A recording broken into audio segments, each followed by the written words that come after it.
Hello, my name is Jason Weber. We are back with another episode of OT Cyber Apps. My position is I'm the Vice President of Product at Veracity Industrial Networks. Today, I am speaking with Dr. Peter Fonash of Option 3. He is their Chief Technology Officer. I will let Pete, if you go by Pete, I'll let you Pete. introduce yourself now. Yes, hi, I'm Pete Fonash. I have had a long career and hopefully a little bit longer. I started out working for a company called Burroughs, which is now Unisys. And so one of my first things I did was software development. I was in charge of maintaining all the financial systems for the corporation. And so that's how I learned how the real world versus the education world. Um, worked for them for quite a while, and then worked for AT&T, and then I went to the government, a long career in the federal government, doing basically projects that dealt with either communications or software development. And then I got into cybersecurity in about 2010. I spent most of my career in DoD, but after 9/11, the part of DoD that I was in got transferred to DHS, and that was communications, and cybersecurity got transferred to DHS. And I had different roles at DHS, and that was the chief technology officer for the organization, which is now called CISA, if you've heard of CISA. So I was the chief technology officer for that organization. Um, and did that for about 5 years. Then I was a professor at George Mason University. When I was a professor of cybersecurity engineering, I taught graduate students and undergraduate students cybersecurity engineering. Since then, I've been with Option 3 Ventures, which now is Option 3. We've gone in the private equity world, and I've been there for about 4 years. And my job is basically to help them evaluate companies and which ones to make good investments in. And Veracity, I thought was a great company to make investment in. Highly recommended them 4 years ago, and I still think they're a great product. Good, thank you. Yeah. Thank you. So let's dig into it then. Can you give me a little description of the OT landscape, the technology sector, and the trends you've seen over the years? Well, so let me give some definitions of terms, and then so it's very confusing in this world in terms of there's industrial control systems, there's operational technology, and then there's something called cyber physical systems, and then there's also the Internet of Things. And they're all sort of, depending on one's viewpoint, they're all very similar, or they're the same thing, or one is actually a subset of another. So my definition is as I go back to cyber physical systems. And cyber physical systems are computer systems that control physical activities. So it has a very, very wide definition. So there's something called industrial control systems. Industrial control systems are a subset of cyber physical systems, and they're the ones that control processes such as production of chemicals, production of pharmaceuticals, right? Manufacturing. So that's I would consider industrial control systems.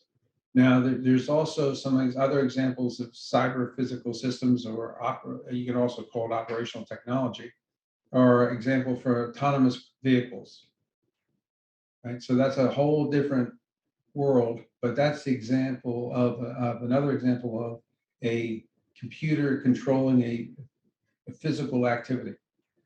And from a cybersecurity perspective, the worry is that on the IT side of the world is, yes, I can lose, my losses are predominantly money, right? I can lose money, I can get my money taken from me, but at least there's not physical damage or loss of life.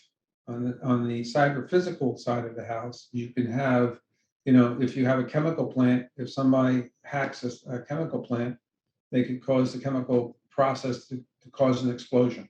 People die. Obviously, if somebody hijacks a car and has it go off the road and crashes into a telephone pole, cause loss of life. So cyber physical systems have consequences in the real world. IT systems don't have consequences. Well, in the real world, well, if you don't get your paycheck, I guess that's a consequence in the physical world. But in general, no physical consequences, right? No loss of life, no physical damage.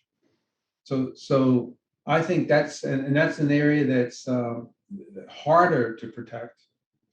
Some of it's from the history of where a lot of the control systems came from, but it's also the area that the nation states are now looking at as an attack vector, because hey, I not only can steal the U.S. money, now I can actually cause harm to the critical infrastructures, and there's like 16 different critical infrastructures. And actually, if you attack those, you can actually cause harm. So an example of a critical structure are dams, right? So if I have a dam and I get it to, overflow somehow, or I cause it to open all the water out, I can actually cause floods, and those floods could kill many people, right? Again, I go back to my example of a chemical processing plant, blow up a city, maybe even that chemical plant is in. So go ahead. Well, are most of the attacks that make the news are ransomware, the Colonial pipelines. We did see one wastewater treatment plant down in Florida that got attacked where people were trying to change the chemical levels. Do you see a trend? It seems like they haven't gone to the physical attacks yet. Or is there something coming, or is this, what are you seeing? Well, I think it's right now maneuvering on the part of the nation states to gain the capability to access, um, or for example, one of the things that they're really targeting are the power grid. And yes, there have been intrusions into the power grid. And again, a lot of this doesn't get into papers because of the classified nature of it, of intrusions. But in general, and I speak in an unclassified manner, is that there is a vulnerability in the power grid where they can be attacked. There's a classic example of the power grid is that there was a utility company in the Midwest that was actually attacked through their supply chain, right? And they gained access through the supply chain into the power grid. Now they went on the IT side, but they also there's this capability of them to get into the OT, the operational technology, which is actually driving the control systems that generate the power. And so right now, it's basically the nation states are looking at weaknesses, looking at vulnerabilities, and developing tactics and techniques for when, if they ever do need to go in and attack, or if they have a reason to go in and attack our grid, they can develop that capability.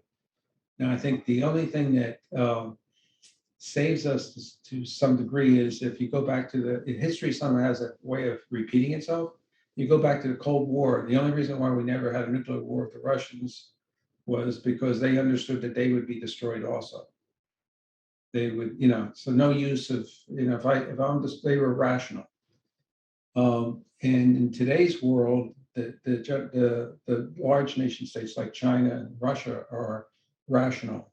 You may not agree with their rationality, but they're rational in terms of they're not going to do something where they can't, in the long run, they don't win, or it destroys their economy. Now, the thing that's worse than the Cold War is in today's world is that there's terrorist organizations, there's rogue nation states like North Korea, for example, Iran, those types of developing cybersecurity capabilities where they could attack our critical structures. And I'm not sure they're worried about the consequences. And right now, we mostly hear about Russia and China because they're probably the most sophisticated. In the next few years, some of these smaller nation states are going to develop that capability, right? And by the way, I think Iran is pretty capable right now. Yeah, they're pretty capable right now. They're not as the Russians, I think, are the best, right? Yeah. Aside from us, they're very capable. So Iran learned a lot from the Stuxnet attack. Yes. They're very knowledgeable how to do those things, right? Okay.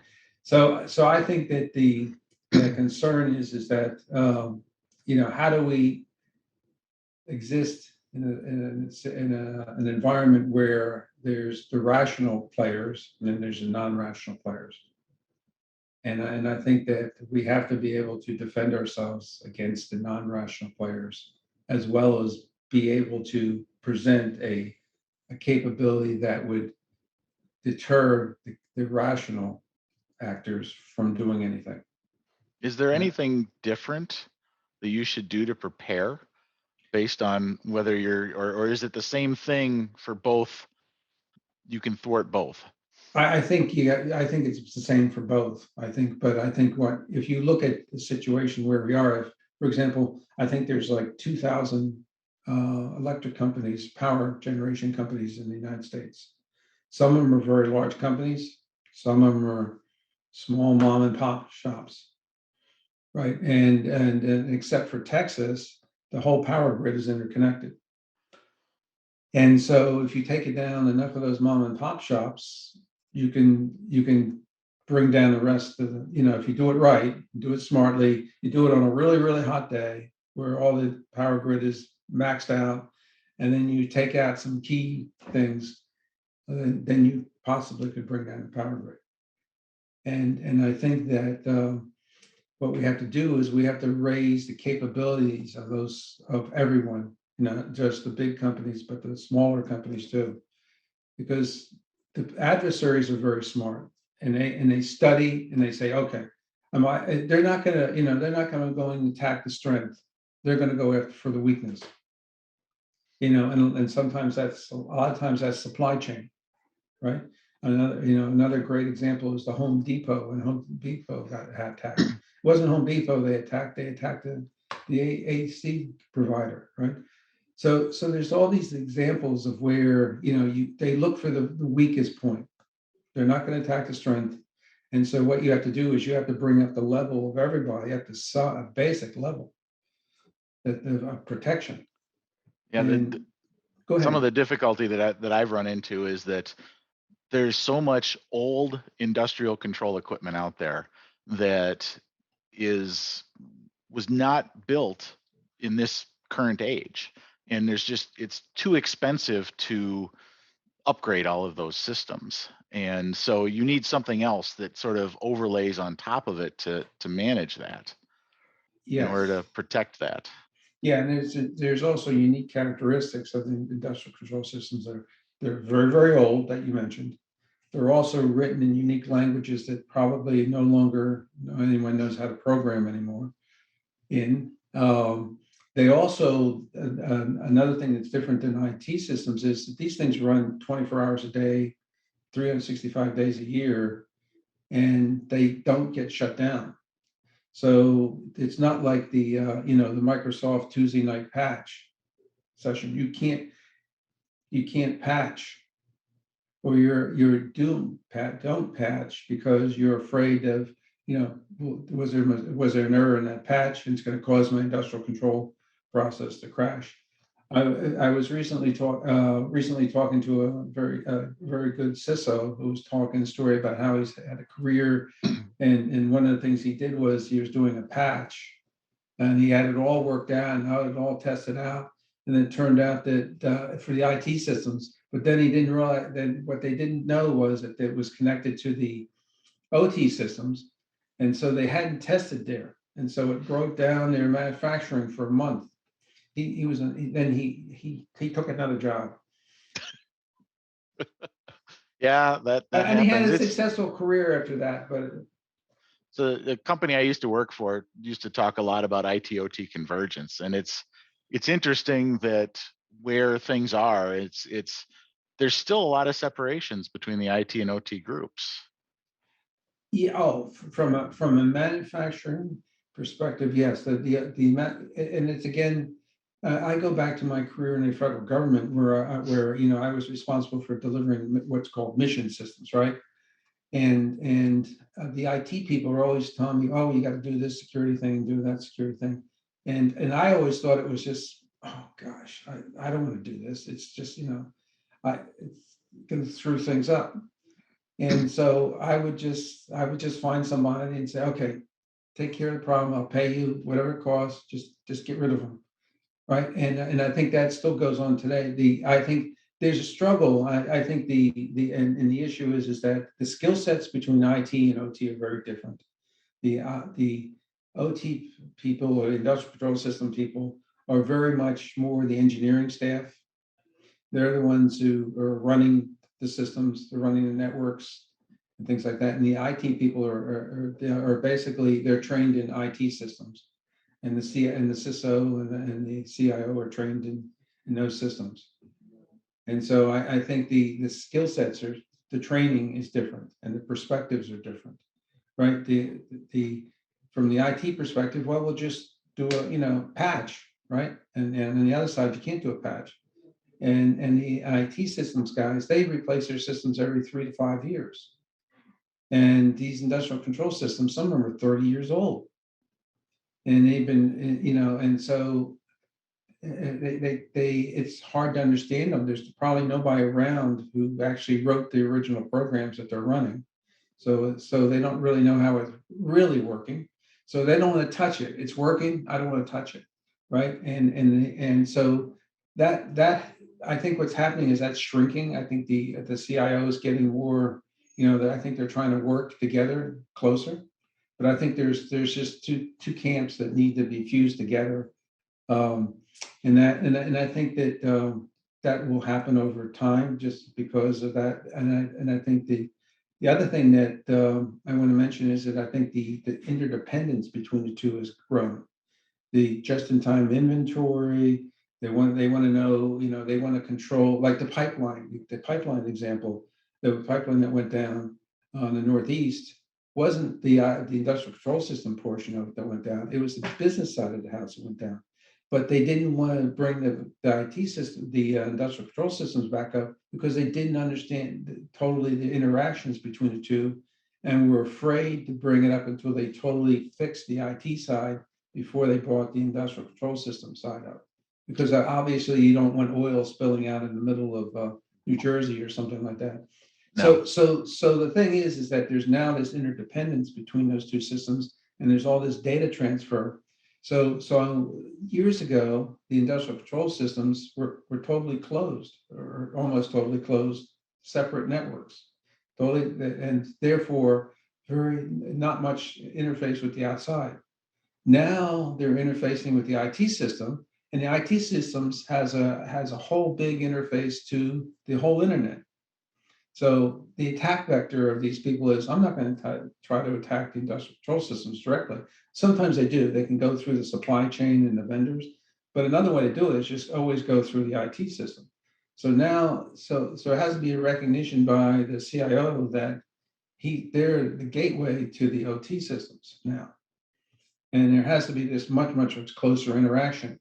And going back to your comment about, yes, they're really, really old and that they need you're not going to replace that stuff. It works. It's a huge capital investment.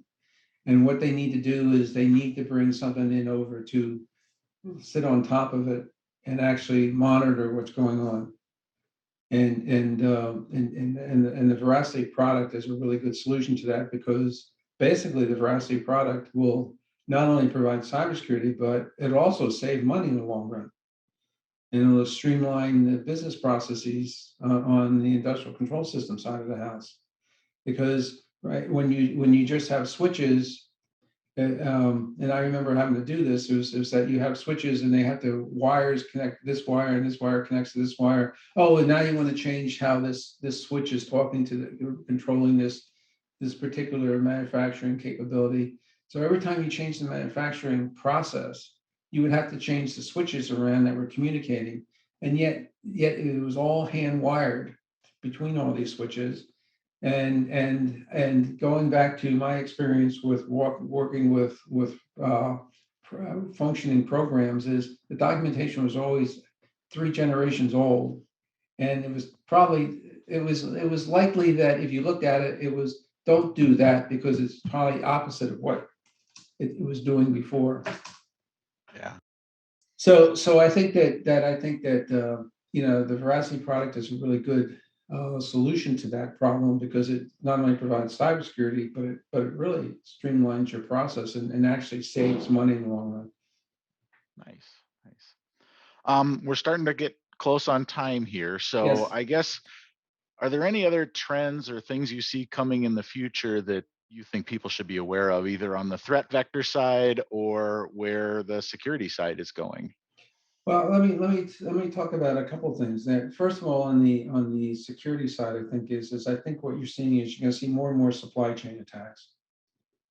I also think that you're going to start seeing, and I think in solar winds is a way of it's a supply chain attack, but it's also an attack on the software development process, because the hack was actually placed into the solar wind software itself before it was delivered to the customers.